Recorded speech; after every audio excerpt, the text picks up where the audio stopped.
Procedural and declarative knowledge as related to explicit instruction.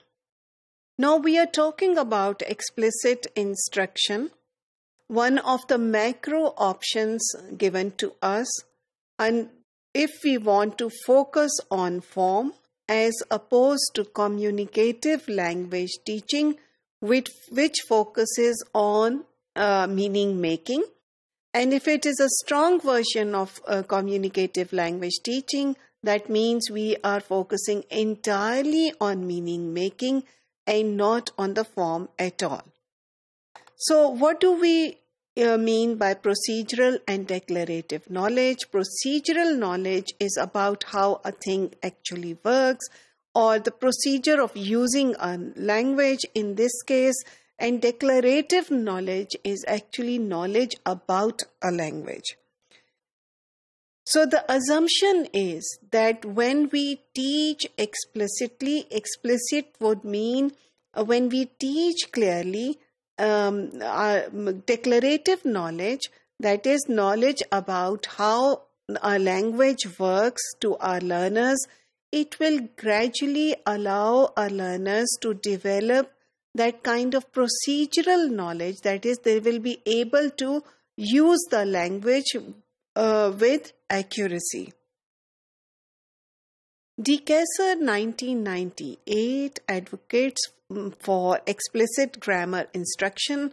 He argues that grammar should be taught explicitly or clearly and without ambiguity in the classrooms. And later on, it should be followed by form-focused exercises. Exercises in language, in which they, when the students attempt those exercises, they are entirely focusing on the form of the language, which has just been taught to them. And later on, they should be more open-ended activities in which the learners can use their own sort of like text to imbibe or to embed the knowledge of the language.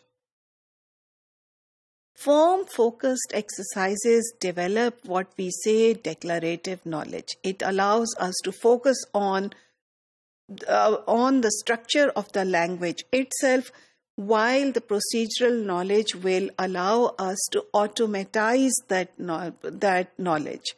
I keep on giving the example of driving a car.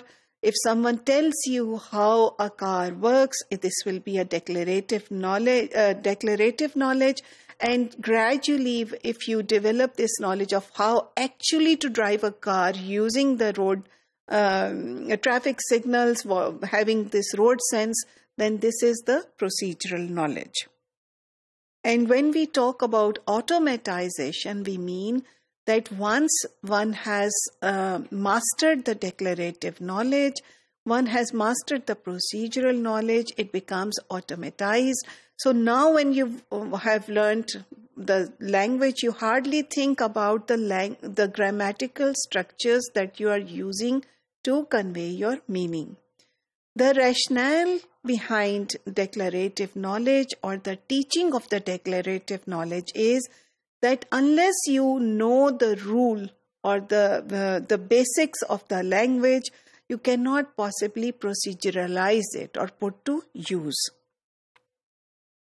The rationale which is also given for the teaching of declarative knowledge is, and procedural knowledge to be automatized, is that unless declarative knowledge and procedural knowledge, that is what a thing is and how a thing is actually to be used, this is well established, it is not possible to make it automatic.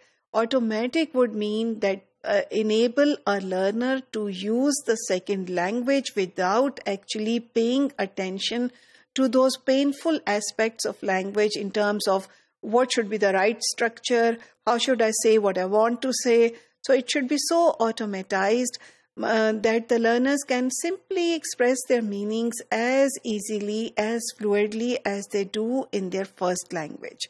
So this requires both procedural and declarative knowledge. First comes declarative knowledge, which can be changed into procedural knowledge and later on lead to automatization of that knowledge.